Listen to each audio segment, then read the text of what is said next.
Teman-teman semua, hari ini kita akan membahas mengenai, utang negara begitu. Nah, kita akan mulai dari bagaimana APBN, bagaimana pembiayaan, negara di dalam kegiatan-kegiatannya. Maka kita akan mulai dulu dari APBN kita ya, APBN di tahun 2024. Nih teman-teman bisa lihat semua. Kalau asumsi dasarnya, ini saya ambil dari APBN ya, saya copy paste saja. Ini kalau asumsi dasar ya, asumsi dasar ekonomi makronya ini sudah beberapa kali kita bahas juga, yaitu pertumbuhan ekonomi itu 5,2% yang ditargetkan, inflasinya 2,8%, kemudian nilai tukar rupiah itu pada angka Rp15.000 per US dollar. Kemudian suku bunga SBN ya, surat berharga negara itu 6,7%, kemudian harga minyak 82 USD per barrel, lifting minyak itu 3635 ya. Itu barrel per hari, ribu barrel per hari. Kemudian untuk lifting gas itu sekitar 1.033.000 setara minyak per hari. Nah, kemudian bisa kita lihat di sini APBN itu kan ya kalau bagi rumah tangga ya seperti neraca gitu ya. Di dalam neraca atau kas itu ada penerimaan, ada pengeluaran, ada pendapatan, ada belanja. Nah, maka di dalam APBN juga bisa kita lihat di sini, ada pendapatan negara, ada belanja negara. Nah, kalau kita lihat ke angkanya, bisa kita lihat di sini ya teman-teman semua ya. Untuk pendapatan negara, nih untuk pendapatan negara itu 2.802,3 triliun ya rupiah. Sedangkan untuk belanja negara itu adalah 3.325,1 triliun rupiah. Nah, maka kemudian pertanyaannya adalah kok belanjanya lebih besar nih dari pendapatannya gitu kan? Kalau di dalam kas rumah tangga, kas perusahaan, kita individu, kita bisa mengatakan, oh berarti lebih besar pasak daripada tiang, gitu ya. Tapi kan ini kita bicara tentang negara yang tentu saja pola pikirnya, pola pikir keuangan negara dengan keuangan pribadi atau keuangan perusahaan itu kan tentu berbeda begitu. Nah, oke, dari sini bisa kita lihat. Maka berarti di sini bahwa pendapatan negara ini lebih kecil dibandingkan dengan belanja negara. Berarti secara mudah kita bisa melihat, oh berarti anggaran defisit dong, gitu. Ya kan, anggarannya defisit. Nah, defisit anggarannya berapa? Ada defisit anggaran sebesar 522,8 ribu triliun. Ini. Jadi ada defisit anggaran. Nah, maka kemudian pertanyaannya, defisit anggaran ini akan dibiayai dengan apa? Nah, defisit anggaran ini nanti akan dibiayai dengan yang namanya pembiayaan anggaran. Jadi sebenarnya pembiayaan anggaran ini adalah anggaran untuk menutup defisit, di mana defisit dari APBN kita di tahun 2024 itu adalah 522,8 triliun gitu, atau sebesar 2,29% dari PDB. Nah, maka kemudian pertanyaannya adalah pembiayaan anggaran ini sumbernya dari mana saja, gitu ya. Jadi pendapatan negara lebih kecil dibandingkan dengan belanja negara, berarti ada defisit anggaran. Defisit anggaran ini dibiayai dengan pembiayaan anggaran. Nah, selanjutnya pertanyaan selanjutnya adalah pembiayaan anggaran ini itu berasal dari sumber apa saja? Dari sumber mana saja? gitu. Kalau kita lihat di sini ya, kalau kita lihat, pembiayaan anggaran itu bersumber dari mana saja?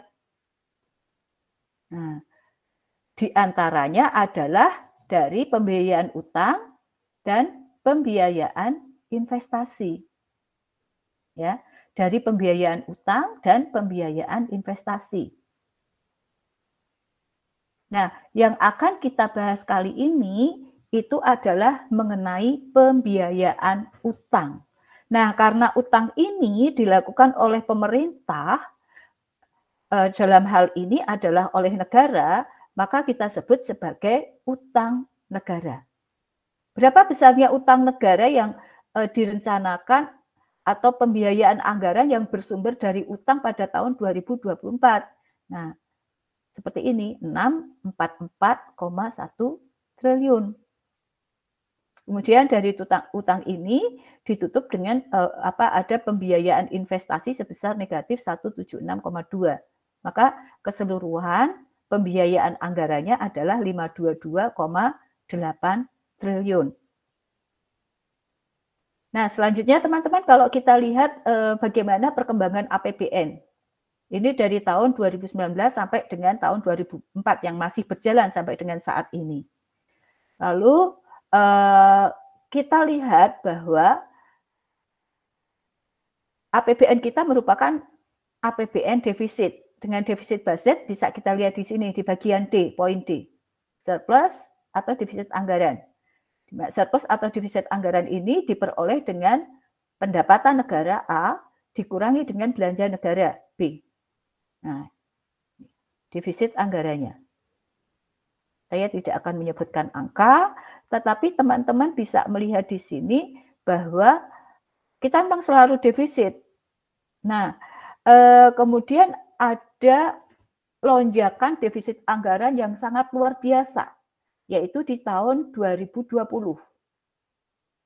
Dari kalau pada tahun 2019 itu defisit anggarannya itu sebesar 348,653,7 miliar atau hanya sebesar 2,20% dari APBD. Ya, persentase utang negara terhadap PDB itu hanya 2,20%. Nah, ini melonjak menjadi 6,14%. Nah, ini teman-teman sudah tahu semuanya. Kenapa? Ini adalah merupakan dampak dari pandemi COVID 2019.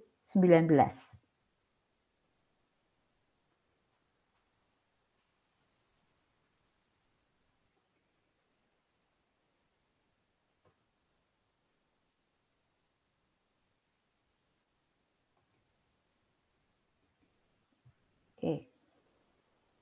Ya.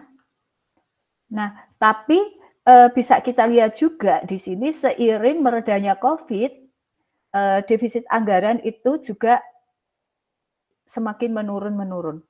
Nih, di tahun 2021 itu sudah turun ya dari 6,14% terhadap PDB menjadi 4,57% terhadap PDB, kemudian menjadi 2,35 terhadap PDB, 2,30 dan ini direncanakan di tahun 2024 ini persentasenya terhadap PDB sebesar 2,29.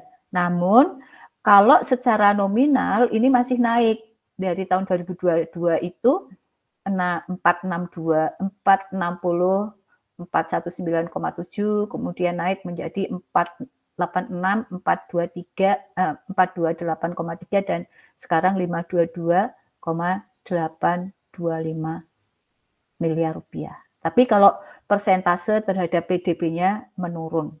Jadi di tahun 2020 sampai tahun 2021 ini terutama anggaran penanganan COVID-19 itu sangat besar. Nah, lalu pembiayaan anggaran dari mana saja? Nah, jadi untuk pembiayaan anggaran ini ada pembiayaan utang, kemudian ada pembiayaan dari investasi, kemudian ada pemberian pinjaman. Nah, ini mengurangi ya kemudian ada kewajiban penjaminan dan lain sebagainya. Jadi ini pembiayaan anggaran. Jadi ada beberapa pos di sini ya, pembiayaan utang, ada pembiayaan investasi, ada pemberian pinjaman, kemudian ada penjaminan, kewajiban penjaminan, dan pembiayaan lainnya. Teman-teman semua yang kita sekarang ini akan kita bahas adalah pembiayaan anggaran pada pos 1, yaitu pembiayaan utang. Tinggi sekali pada tahun 2020 begitu, kemudian turun. Gitu ya. Nah, nih pembiayaan anggaran bisa kita lihat. Jadi pembiayaan anggaran ini memang tujuannya adalah untuk menutup defisit anggaran. Maka besarannya sama dengan defisit anggaran. Ya. Defisit anggaran selalu meningkat, tapi kita lihat persentase terhadap PDB itu diusahakan selalu menurun. Itu artinya negara itu semakin sehat. Beban utangnya itu ya secara nominal itu gede, tetapi kalau dibandingkan terhadap PDB itu semakin kecil, itu aman artinya. Karena selama ini kan kalau kita berbicara mengenai utang negara itu selalu yang dilihat itu adalah besarannya saja, besar nominalnya berapa, maka kemudian yang muncul di publik adalah oh presiden ini tukang utang, presiden ini utangnya gede banget. Nah lupa kalau kita melihat apakah utang negara itu aman atau tidak terhadap perekonomian, kita harus membandingkan seberapa besar persentase dari utang negara itu terhadap PDB. Dan kalau kita lihat di sini, di dalam perkembangannya, setelah pandemi ini tahun 2022 itu semakin menurun. Jadi harapannya memang persentase terhadap persentase utang negara, persentase pembiayaan anggaran terhadap PDB itu diharapkan semakin menurun. Nah, ini kalau proyeksi defisit dan pembiayaan negara. Nah, ini teman-teman bisa lihat ya. Untuk ya, batas bawah pembiayaan anggaran, batas atas pembiayaan anggaran. Tapi secara angka nih harusnya saya cari lebih komplit gitu ya. Tapi kok saya tidak sempat mencarinya. Tapi nggak apa-apa, nanti teman-teman bisa cari sendiri ya. Nah, ini saya lewati. Nah, ini pembiayaan utang. Pembiayaan utang, pembiayaan defisit melalui penerbitan SBN sesuai kebutuhan. Sebesar ini ya. Penerbitan SBN, kemudian ada pinjaman.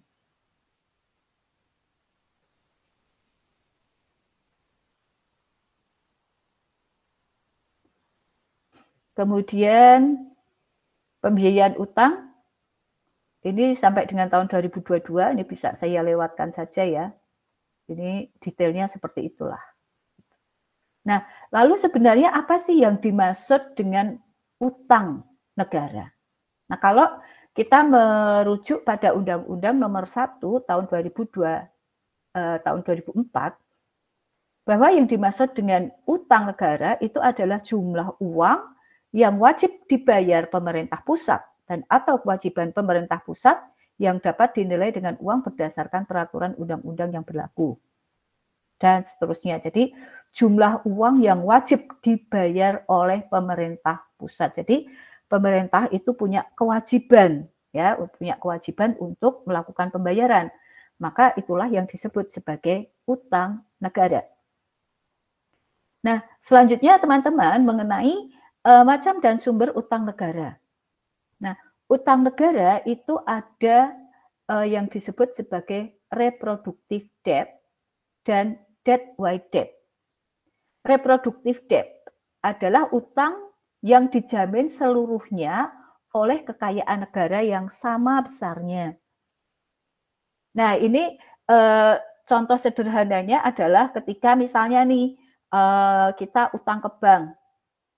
Nah, kalau kita utang ke bank itu ada agunannya, jaminannya apa gitu. Saya misalnya saya pinjam dari bank katakanlah 100 juta. Nah, maka di balik 100 juta itu saya punya aset. Di balik pinjaman saya yang 100 juta, itu saya punya aset yang nilainya sama. Gitu. Nah, ini sebagai jaminan, sebagai backing. Gitu. Nah, kemudian ada yang namanya debt by debt. Debt by debt. Nah, debt by debt ini adalah utang tanpa jaminan. Nah, ini seperti apa namanya ya, kalau kita utang gitu ya, KTA, kredit tanpa agunan gitu. Jadi ya udah ketika apa namanya sama misalnya sama saudara gitu ya, kita kepercayaan aja, saya pinjam dong uangmu 500.000, oke gitu. Ya udah, tapi udah kita lepasin aja, nggak perlu jaminan gitu. Saya sering kok di apa namanya, ini ada Anabul nih, Anabulnya nih, desel-desel nih. Saya sering kok ditawari KTA, kredit tanpa agunan. Kemudian saya bilang saya mau kalau kreditnya itu KTA, kredit tanpa angsuran gitu ya. Jadi karena biasanya ngangsur itu kan berat gitu. Saya maunya kredit tanpa angsuran kalau ada gitu. Kalau kredit tanpa agunan itu saya nggak mau kok, saya bilang gitu. Tapi kalau kredit tanpa angsuran itu saya mau. Siapa yang nggak mau ya kredit tanpa angsuran gitu. Nah, itu mengenai macam utang negara tadi ya, ada debt, ada reproductive debt, dan debt by debt. Nah, bedanya ini berarti ini kan utang negara berdasarkan apakah utang tersebut dijamin atau tidak oleh kekayaan negara. Kalau dijamin seluruhnya oleh kekayaan negara berarti reproductive debt, dan kalau tidak itu berarti debt by debt. Ini anabulnya ini. Oke. Nah, kemudian ada pinjaman sukarela dan pinjaman paksa. Ini kalau pinjaman sukarela dan pinjaman paksa ini kayaknya saya nggak perlu jelaskan ya. Namanya sukarela, ya berarti tidak ada paksaan. Itu seperti kalau misalnya ini pemerintah kan mengeluarkan surat utang negara. Entah itu bentuknya suku, entah itu bentuknya obligasi retail, gitu ya, ori gitu ya. Nah, itu kan kita tidak ada paksaan harus membeli surat utang negara. Kita tidak ada paksaan kepada kita untuk membeli ori gitu kan. Nah, berarti itu adalah jenis pinjaman sukarela. Gitu. Lalu ada pinjaman dalam negeri dan pinjaman luar negeri. Berarti ini pinjaman berdasarkan asalnya. Berasal dari dalam negeri ataukah dari luar negeri. Ini juga sesuatu yang sudah jelas ya. Pinjaman dalam negeri berarti berasal dari masyarakat dalam negeri. Sedangkan pinjaman luar negeri adalah pinjaman yang berasal dari masyarakat luar negeri. Nah, lalu siapa saja sumber utang? Siapa saja yang bisa menjadi donor gitu kan? Nah, bisa para individu dalam masyarakat. Seperti tadi, kalau kita membeli SUN, kita membeli surat utang negara, kalau kita membeli obligasi retail, ORI gitu, berarti itu adalah dari individu di dalam masyarakat. Atau bisa sektor perusahaan. Jadi perusahaan itu membeli surat utang negara, tapi atas nama perusahaan. Bisa bank umum, bisa bank sentral. Nah, sebagai catatan, untuk yang keempat, kalau secara teori itu bank sentral kan bisa nih memberi utang kepada pemerintah, tetapi berdasarkan undang-undang apa namanya, Undang-Undang Nomor 23 tahun 99 yang sudah dirubah dengan Undang-Undang Nomor 3 tahun 2004 atau Nomor 4 tahun 2003 dan seterusnya gitu ya. Itu bank sentral, dalam hal ini Bank Indonesia, kan tidak bisa lagi memberikan pinjaman kepada pemerintah. Mengenai beban utang negara. Nah, antara utang luar negeri dan utang dalam negeri itu ternyata memiliki beban yang berbeda. Utang luar negeri. Beban langsung dari utang luar negeri itu adalah beban uang, yakni di dalam jangka waktu tertentu ketika sudah jatuh tempo, itu harus mengembalikan pokok utang. Kemudian selama perjalanan itu juga ada cicilan pokok dan bunga. Itu beban langsung ya jelas kita harus mengembalikan uangnya. Seperti kalau kita punya utang kan begitu, bahwa sesuai dengan perjanjian kita harus mengembalikan uang itu. Kalau saya pinjam uang kepada teman-teman semua 500.000 ya saya punya kewajiban, saya punya beban untuk mengembalikan uang 500.000 milik teman-teman itu. Nah, kemudian ada yang namanya beban real yang dirasakan. Nah, beban real yang dirasakan itu seperti apa? Nah, beban real yang dirasakan ini adalah sesuatu yang secara real dirasakan oleh pengutang.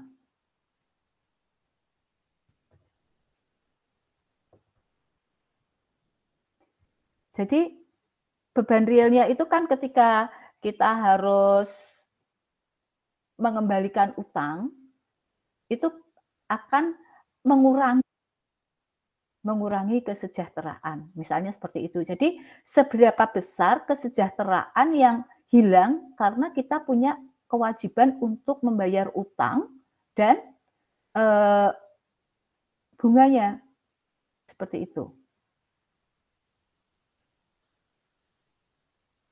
Jadi kalau beban real itu lebih merujuk pada kerugian dalam bentuk kesejahteraan ekonomi yang hilang karena ada pembayaran atas hutang tersebut.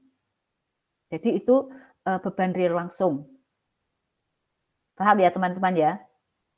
Jadi beban real langsung itu berupa kesejahteraan yang diderita negara peminjam. Berarti misalnya Indonesia pinjam ya yang kita derita. Yaitu berupa kerugian dalam bentuk kesejahteraan ekonomi yang hilang karena adanya pembayaran. Kan kesejahteraan yang hilang apa? Nih seharusnya kalau tidak ada utang, maka kita punya anggaran pengembangan infrastruktur yang lebih banyak sehingga kesejahteraan masyarakat meningkat dengan adanya infrastruktur yang lebih memadai. Tetapi karena harus membayar utang, maka anggaran untuk infrastruktur itu menjadi lebih sedikit. Nah, karena anggaran untuk pembangunan, untuk pengembangan infrastruktur itu berkurang, lebih sedikit karena digunakan untuk membayar utang luar negeri, maka itu berarti ada kesejahteraan masyarakat yang hilang. Itu adalah beban real dari utang negara. Lalu ada beban tidak langsung. Beban tidak langsung yaitu beban uang maupun real berpengaruh terhadap produksi dan konsumsi melalui pemungutan pajak. Jadi kan kemudian pertanyaan yang sering didiskusikan, nih yang utang negara, yang utang pemerintah, utang gede-gedean, siapa yang menanggung utang? Nah, yang menanggung utang itu masyarakat. Dalam bentuk apa? Dalam bentuk pemungutan pajak yang lebih tinggi. Jadi bisa jadi pemerintah itu kemudian melakukan intensifikasi, melakukan ekstensifikasi, menaikkan tarif pajak supaya apa? Penerimaannya naik, penerimaan negara naik. Nah, penerimaan negara ini harus naik. Kenapa? Karena digunakan, dialokasikan untuk membayar utang. Jadi secara tidak langsung utang luar negeri itu memberikan beban langsung dalam bentuk beban uang maupun real terhadap masyarakat melalui produksi dan konsumsi yang terpengaruh oleh adanya pemungutan pajak. Saya kira ini cukup jelas ya. Jadi ini ada utang, kemudian tarif pajak dinaikkan berarti kan mempengaruhi daya beli masyarakat, kemampuan masyarakat untuk belanja berkurang, produksi berkurang, begitu seterusnya.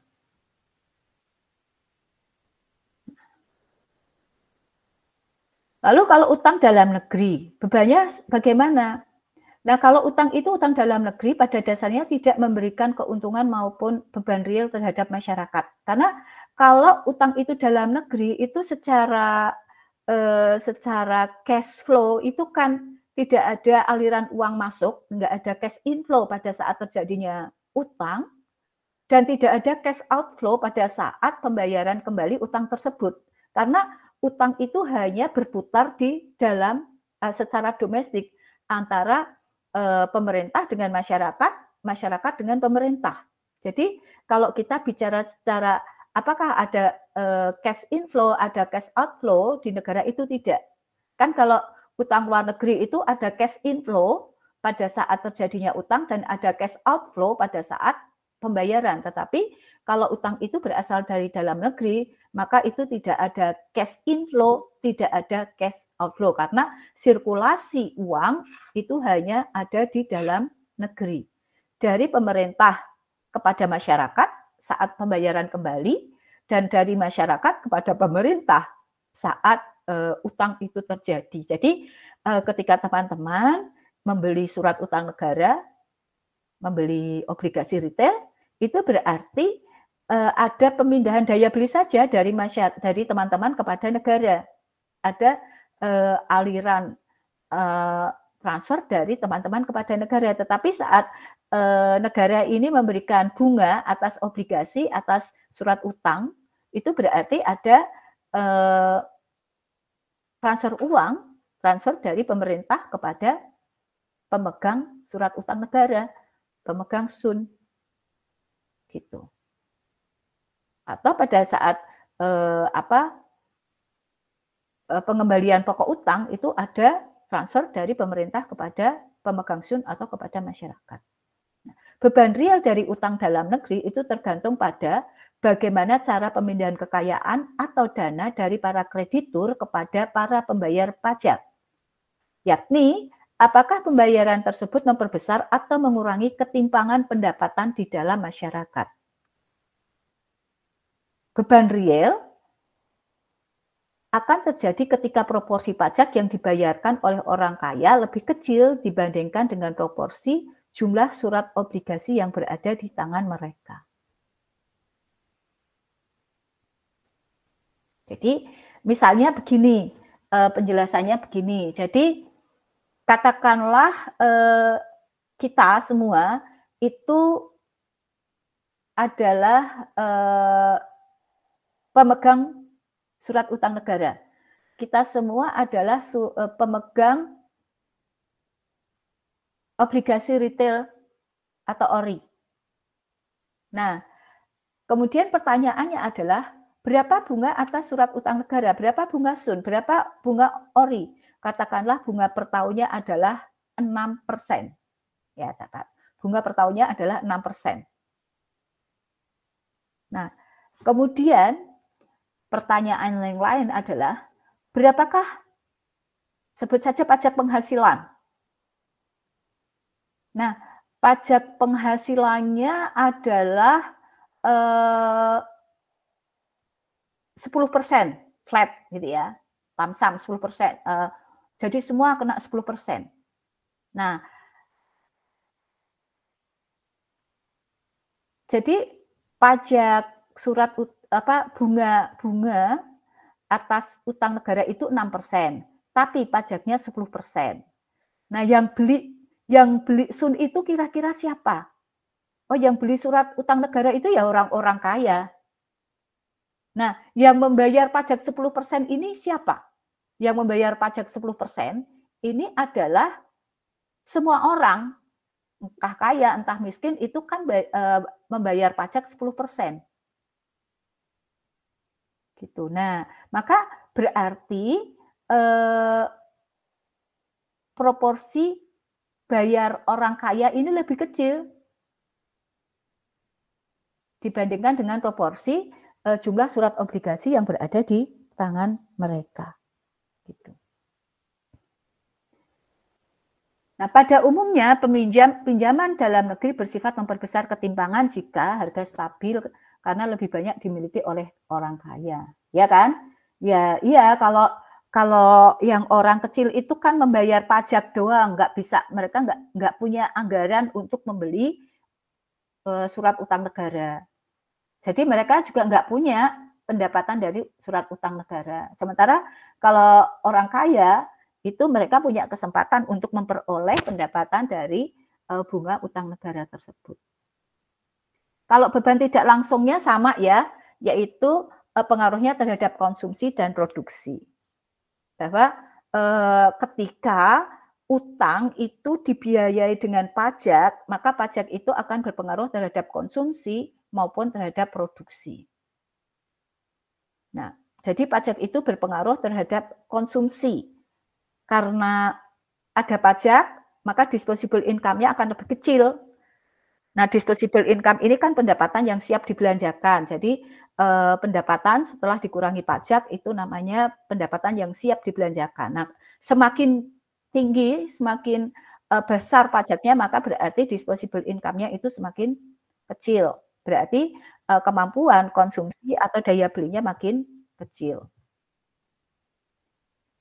Nah, sementara itu untuk produksi. Nah, pajak ini berpengaruh terhadap produksi secara keseluruhan maupun terhadap komposisi produksi. Secara keseluruhan kan kalau pajak naik gitu, maka tabungan bisa turun. Orang akan mempertahankan konsumsinya, mengurangi tabungan. Nah, kalau tabungannya turun, tabungan masyarakat turun, maka investasi turun. Kalau investasi turun, berarti kapasitas produksinya juga turun. Gitu. Nah, mengenai kenapa kok harus utang luar negeri?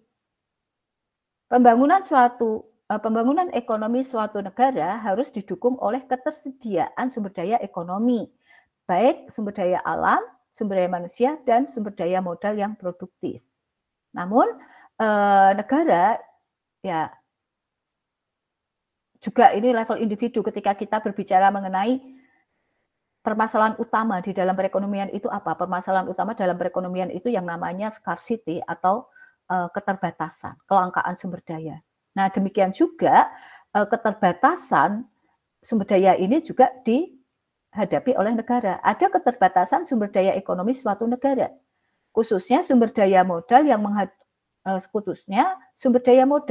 yang ini mengharuskan pemerintah untuk mendatangkan sumber daya ekonomi dari negara lain atau dari luar negeri. Itu jadi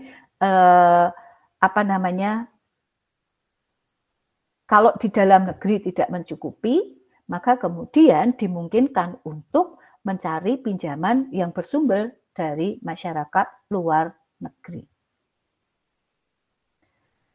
Nah, maka kalau tadi bahwa khususnya utang luar negeri itu kan ada beban langsung, beban real langsung, maupun beban tidak langsung.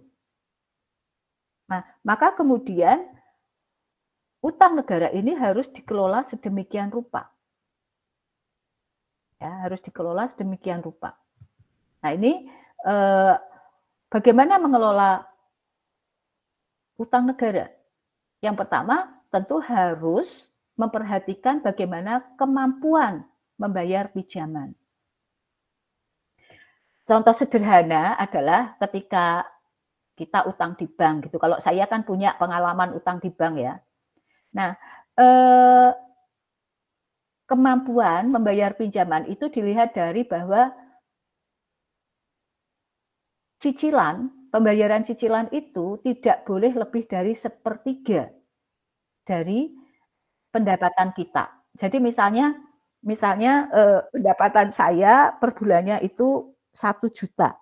Nah, kalau pendapatan saya per bulannya 1 juta, itu maka setiap bulan itu bayar pinjaman itu tidak boleh lebih dari katakanlah 350.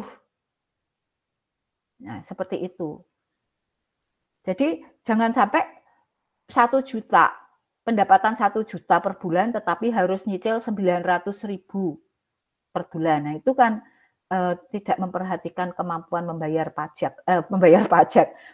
pinjaman gitu. Jadi harus memperhatikan apakah negara itu memiliki kemampuan atau tidak di dalam membayar pinjaman tersebut. Seberapa besar negara itu memiliki kemampuan untuk membayar pinjaman. Yang kedua, pembayaran kembali pinjaman beserta bunganya merupakan pengurangan devisa. Nah, ini harus hati-hati nih. Ya. Jadi kalau itu terutama utang luar negeri, kalau utang luar negeri itu kan mesti pembayarannya di dalam bentuk devisa. Nah, seberapa besar cadangan devisa? Apakah kalau dikurangi untuk membayar utang itu devisanya masih aman? Nah, cadangan devisa dikatakan aman kalau cadangan devisa itu minimal dapat digunakan untuk impor selama 3 bulan. Mengukur beban pinjaman. Bagaimana mengukur beban pinjaman? Yaitu dengan melihat proporsi pinjaman dari penerimaan devisa pada current account. Teman-teman masih ingat ya current account itu apa? Neraca berjalan itu apa? Neraca berjalan, current account di dalam neraca pembayaran internasional itu kan ada neraca perdagangan yang mencatat ekspor impor barang atau jasa, kemudian ada neraca modal, kemudian ada financial account, jadi ada current account, ada capital account, ada financial account.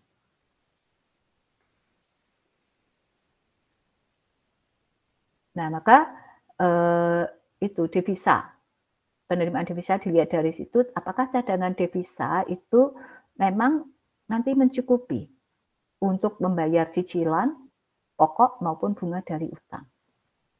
Nah, semakin besar debt service ratio atau DSR-nya, maka semakin besar, semakin berat utang negara. Nah, debt service ratio itu adalah rasio penerimaan ekspor, rasio cicilan bunga utang dibagi dengan ekspor, penerimaan devisa dari ekspor. Itu yang bisa kita lihat dari current account. Maka kan kalau makin besar itu makin berat. Jadi kalau ekspor penerimaan devisa dari ekspor kecil, berarti kemampuan negara tersebut untuk membayar utang itu semakin rendah. Begitu.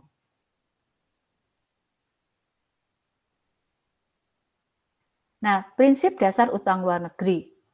Sebaiknya berjangka panjang, persyaratannya ringan. Jelas ya, jangka panjang dan persyaratannya ringan. Pinjaman tidak disertai dengan ikatan politik dan dilandasi asas saling menguntungkan. Nah, ini kan terkait dengan jangan sampai utang luar negeri itu berdampak negatif terhadap kedaulatan negara.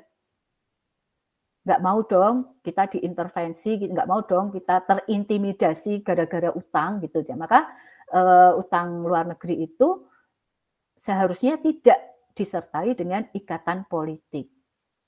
Jumlah dan syarat pinjaman disesuaikan dengan batas kemampuan untuk membayar kembali dan tidak memberatkan neraca pembayaran. Ini tadi yang di atas tadi sudah ya, oleh karena itu maka di dalam melakukan pinjaman, khususnya pinjaman luar negeri itu harus mempertimbangkan seberapa kuat kemampuan untuk membayar pinjaman tersebut.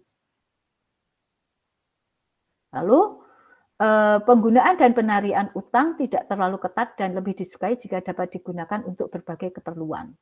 Nah, kalau kenapa kok utang itu lebih disukai kalau digunakan untuk berbagai keperluan? Karena banyak juga kan utang negara, utang yang misalnya utang ini khusus untuk membangun infrastruktur. Nah, padahal ada kebutuhan lain. Nah, kalau tidak fleksibel kan berarti utang ini tidak bisa dialihkan ya untuk membangun infrastruktur, ya harus digunakan untuk infrastruktur. Jadi kalau dapat digunakan untuk berbagai keperluan itu kan menjadi fleksibel. Ada utang khusus untuk bansos ya hanya bisa digunakan untuk bansos kan gitu. Utang khusus untuk penanganan COVID ya berarti itu harus digunakan untuk penanganan COVID. Nggak bisa digunakan untuk yang lain. Sumber dana harus jelas dan pihak kreditor dikenal mempunyai reputasi yang baik. Jelas ya ini ya. Perlu adanya penganekaragaman atau diverifikasi sumber dan bentuk pinjaman. Juga ini saya kira juga cukup jelas ya. Jadi istilahnya itu kan jangan meletakkan telur itu dalam satu keranjang gitu kan. Bentuknya dilihat dari sumbernya, dilihat dari sumber dananya ada pinjaman multilateral berarti ini dari berbagai negara. Kemudian bilateral ini jika hanya melibatkan dua negara, misalnya Indonesia dengan Singapura gitu ya, Indonesia dengan Amerika. Kalau multilateral itu kan misalnya kalau dulu itu ada CGI ya, Consultative Group on Indonesia, yang sebelumnya itu namanya ICCI gitu ya. Itu kan beberapa negara gitu. Lalu ada pinjaman sindikasi. Ini berarti berasal dari ya semacam sindikat, semacam konsorsium. Jadi misalnya ada perusahaan-perusahaan luar negeri itu bergabung membuat sindikasi kemudian memberikan utang. Kalau dilihat dari persyaratannya itu ada pinjaman lunak, ada pinjaman setengah lunak. Pinjaman lunak itu yang tenornya panjang, bunganya rendah gitu. Nah, setengah lunak itu ya masih tenornya tidak terlalu panjang, bunganya tidak terlalu tinggi gitu. Lalu sebenarnya ada pinjaman yang komersial itu cenderung jangka pendek dan bunganya tinggi, itu kalau pinjaman komersial. Nah, tadi kita bicara tentang debt service ratio. Ini untuk salah satu untuk melihat bagaimana kemampuan untuk membayar utang. Rasio pembayaran dalam bentuk cicilan pokok, utang, dan bunganya terhadap hasil ekspor. Tadi sudah saya sampaikan ya, jadi berapa cicilan pokok dan bunganya dibagi dengan ekspor. Nah, kalau nanti ketemunya hasilnya rasionya semakin tinggi, maka berarti beban utangnya semakin tinggi. Kalau semakin rendah, berarti beban utangnya semakin rendah. Kenapa? Karena debt service ratio itu menunjukkan tingkat likuiditas perekonomian dikaitkan dengan utang luar negeri. Apakah liquid atau tidak? Apakah memiliki cadangan devisa yang cukup atau tidak untuk membayar utang luar negeri. Nah, kalau DSR atau rasio cicilan pokok utang dan bunga terhadap ekspor itu lebih tinggi dari 40%, berarti perekonomian itu mengalami, itu merupakan indikasi bahwa perekonomian itu mengalami permasalahan serius dan kesulitan membayar utang. Jadi tingkat likuiditasnya itu rendah. Nah, kalau di bawah 40% itu aman. Nah, yang paling baik adalah ketika debt service ratio-nya itu hanya pada kisaran 10%.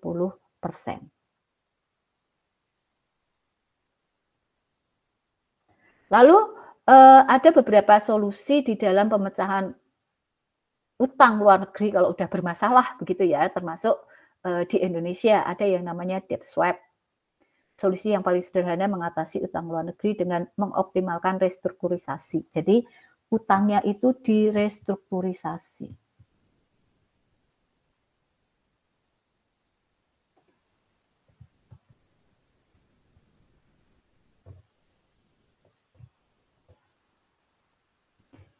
Ya, apa namanya? Yang namanya restrukturisasi utang negara itu ya sama dengan restrukturisasi kredit gitu ya. Jadi apa namanya, kalau bagi negara itu kan restrukturisasi itu akan memberikan peluang bagi perusahaan untuk apa ya, mengatur kembali kewajiban pembayaran utangnya. Jadi yang dimaksud dengan apa namanya restrukturisasi itu sendiri adalah keringanan pembayaran cicilan pinjaman. Jadi tidak berarti pinjamannya, tidak berarti utangnya dihapus, tetapi ada keringanan pembayaran cicilan. Nah, keringanan pembayaran cicilan itu bisa tenornya diperpanjang, bisa bunganya diturunkan, misalnya seperti itu.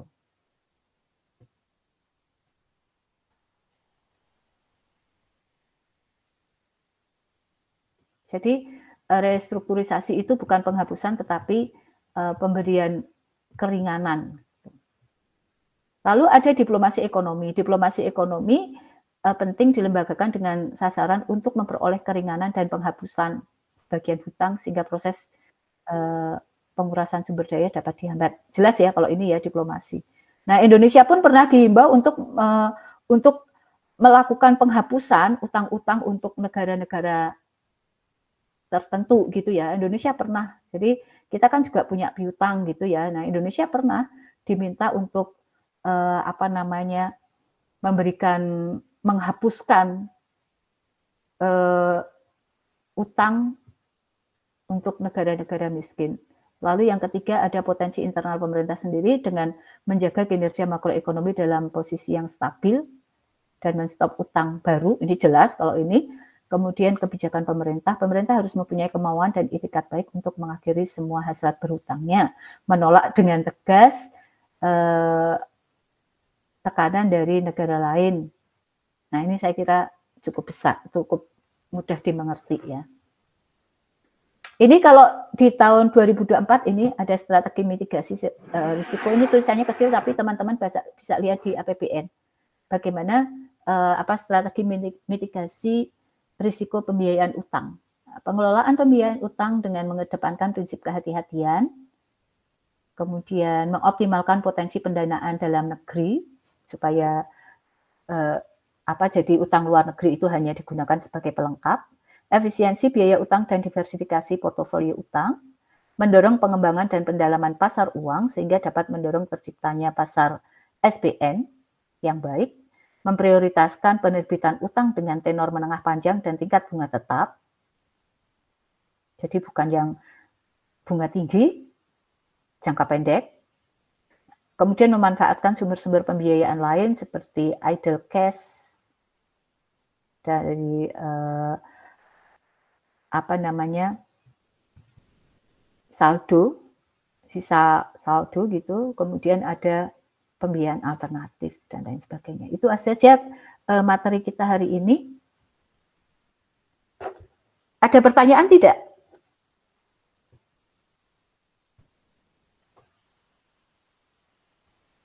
Baiklah, teman-teman semua, kalau tidak ada pertanyaan, kuliah saya cukupkan sekian, tetapi teman-teman bisa tanya kapanpun ya, nanti akan saya tanggapi begitu.